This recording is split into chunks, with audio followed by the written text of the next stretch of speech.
Synthetic ലഹരി വേട്ടയുടെ ഞെട്ടിക്കുന്ന വിവരങ്ങളാണ് കഴിഞ്ഞ ദിവസം കോഴിക്കോട് പന്തീരങ്കാവ് MDMA കേസുമായി ബന്ധപ്പെട്ട് എക്സൈസ് പുറത്തുവിട്ടത്. എല്ലാ മാസവും 20 കിലോ MDMA കേരളത്തിലേക്ക് കടത്തുന്ന സംഘമാണ് പിടിയിലായത്. വലിയ അധോലോകമായി മാറുക എന്നതായിരുന്നു പ്രതികളുടെ ലക്ഷ്യം.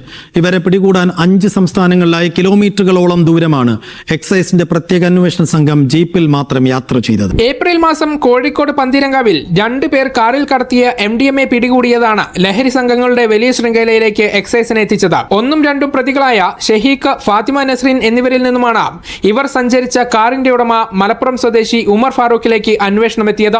ഇയാളിൽ നിന്നുമാണ് കടത്തിന്റെ ബുദ്ധികേന്ദ്രമായ മുഹമ്മദ് മുസ്തഫ എന്ന ബിലാലിനെ ഗോവയിൽ നിന്നും പിടികൂടിയത്. മുഹമ്മദ് മുസ്തഫ എന്ന വ്യക്തി മയക്കുമരുന്ന് സാമ്രാജ്യം സൃഷ്ടിക്കുന്നതിനാണ് ബിലാൽ എന്ന പേര് സ്വീകരിച്ചത്. 20 കിലോ MDMA ബിലാലിന്റെ നേതൃത്വത്തിൽ എല്ലാ മാസവും കേരളത്തിലേക്ക് എത്തിച്ചിരുന്നു. ബിലാൽ നേതൃത്വം നൽകിയ KB കാർട്ട് എന്ന കൺസോർഷ്യത്തിലേക്കും ലഹരി ഇടപാടുമായി ബന്ധപ്പെട്ട പണം പോയി.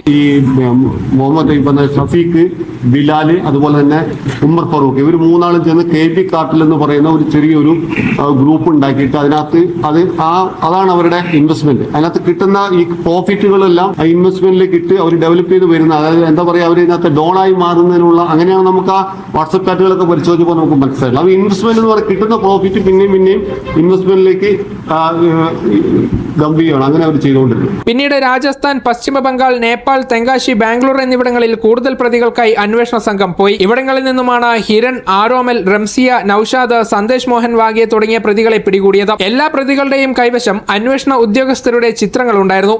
മാധ്യമങ്ങളിൽ നിന്നുൾപ്പെടെ ശേഖരിച്ചതാണ് ചിത്രങ്ങൾ. അന്വേഷണ സംഘം മഫ്തിയിൽ പോയാലും തിരിച്ചറിഞ്ഞ് ഇവിടെ നിന്നും രക്ഷപ്പെടാനാണ് ചിത്രങ്ങൾ ഉപയോഗിച്ചത്. ഇതിനെ തുടർന്ന് അതീവ രഹസ്യമായാണ് അന്വേഷണ സംഘം നീങ്ങിയത്. പിടിയിലായ സമയം SITക്ക് പ്രതികൾ വലിയ തുക വാഗ്ദാനം ചെയ്തു. ഇത് ഫലം ചെയ്യാതായതോടെ കൊലപ്പെടുത്തുമെന്ന ഭീഷണിയും ഉണ്ടായി. 1500 കിലോമീറ്റർ ദൂരമാണ് അന്വേഷണ സംഘം പ്രതികൾക്ക് വേണ്ടി സഞ്ചരിച്ചത്. കേസിൽ നിർണായകമാകുമെന്ന് കരുതുന്ന നൈജീരിയൻ സ്വദേശി ഇമ്മാനുവൽ അഫാമിന് വേണ്ടിയുള്ള അന്വേഷണത്തിലാണ് ഇപ്പോൾ SIT. ഇയാൾ ഒളിവിൽ കഴിയുന്ന സ്ഥലങ്ങളെക്കുറിച്ച് സൂചന ലഭിച്ചതായാണ്